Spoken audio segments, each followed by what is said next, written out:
எல்லாவற்றையும் உள்வாங்குகிறோம். எங்களை பொறுத்தவரை அந்த பொதுக்குழு தான் அதற்கான அதிகாரம். இதுவரைக்கும் நாங்கள் எல்லா தேர்தலையும் பொதுக்குழுல தான் முடிவெடுக்கிறோம். அந்த வகையில பொதுக்குழுல ஒரு நல்ல முடிவை இது போன்ற எல்லா விஷயங்களையும் கருத்தில் கொண்டு எஸ்டிபி முடிவெடுக்கும். திமுக வந்து விஜய் தீய சக்தி. நான் ஏற்கனவே சொல்லியிருக்கேன், தீய சக்தி என்றால் இந்தியாவிலே பாஜக தான் தீய சக்தி. பீகார் போல வந்து தமிழ்நாட்டிலையும் வெற்றி ஒரு பொழுது நடக்காது. அப்படி தலைகீழ நின்று அவர்கள் தண்ணி குடித்தாலும் கூட தமிழ்நாட்டில் தாமரை மலராது. அப்படி ஒரு மாற்றம் தமிழ்நாட்டில் வராது. தமிழ்நாட்டில் இருக்கிற 7.5 கோடி தமிழர்களும் அவர்கள் அறிவாளிகளாக இருக்கிறார்கள். இங்கே வந்து அந்த சமூக நீதியை நிலைநிறுத்துகிற ஒரு சிந்தனை இந்த மக்களிடத்தில் இருக்கிறது. எனவே ஒரு பொழுதும் அந்த மாற்றம் பீகாரோ குஜராத்தோ எதுவாக இருந்தாலும் தமிழ்நாடு தான் அதை நிரூபிக்கும்.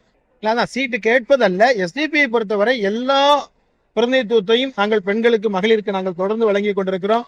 2021 சட்டமன்ற தேர்தலில் கூட 6 இடத்தில் போட்டியிட்டோம். ஒரு இடத்தில் எங்களது சகோதரியை அங்கே நாங்கள் நிறுத்தியிருந்தோம். அது மாதிரி பெண்களுக்கு மட்டுமல்லாது எங்களுடைய மொத்த கட்சியினுடைய கட்டமைப்பிற்கும் முழுமையான பிரதிநிதித்துவம் அளிக்கிற வகையில் எங்களது தேர்தல் நிலைப்பாடு ஆகும்.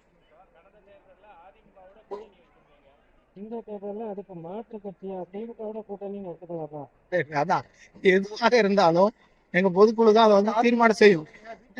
இருந்தோம் அதான் கூடா நட்பு கேடாய் முடியும் சொல்லிட்டு நாங்கள் வந்து அன்றைக்கே நாங்கள் அதை எங்களுடைய நிலைப்பாடை நாங்கள் தெளிவுபடுத்திட்டோம். அதான் வரவிருக்கிற இந்த பொதுக்குழுல தான் அது வந்து இறுதியாக முடிவு செய்ய முடியும். எனவே அதிகாரப்பூர்வமாக முடிவெடுத்த உடனே முதல்ல எங்களுக்கு நாங்க மதுரை ஊடக நண்பர்களுக்கு முதலில் நாங்கள் சொல்லி விடுகிறோம்.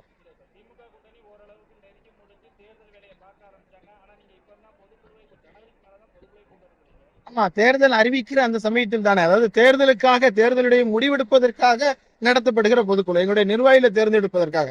எனவே அந்த அந்த அந்த சூழல்கள் எல்லாவற்றையும் உள்வாங்கி கொண்டு அலசி ஆராய்ந்து தமிழ்நாட்டிற்கு அதுபோல கட்சிக்கு நன்மை பயக்கிற விதத்திலான முடிவை நாங்கள்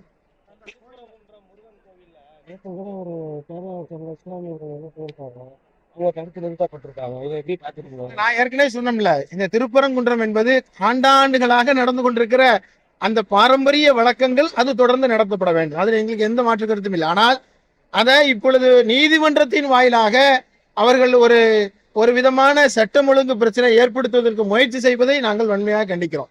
எனவே இந்த விஷயத்துல கடந்த தீபத்தினுடைய விஷயத்துல தமிழக அரசுடைய நடவடிக்கை பாராட்டத்தக்க நடவடிக்கை.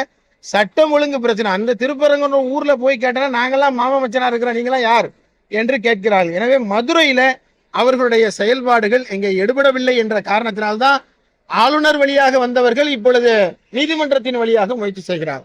எனவே எப்படி வந்தாலும் மதுரை மண் என்பது மத நல்லிணக்க மண். அதை பாதுகாக்க வேண்டிய பொறுப்பு அரசுக்கு மட்டுமல்ல ஒவ்வொரு தமிழர்களுக்கும் இருக்கிறது.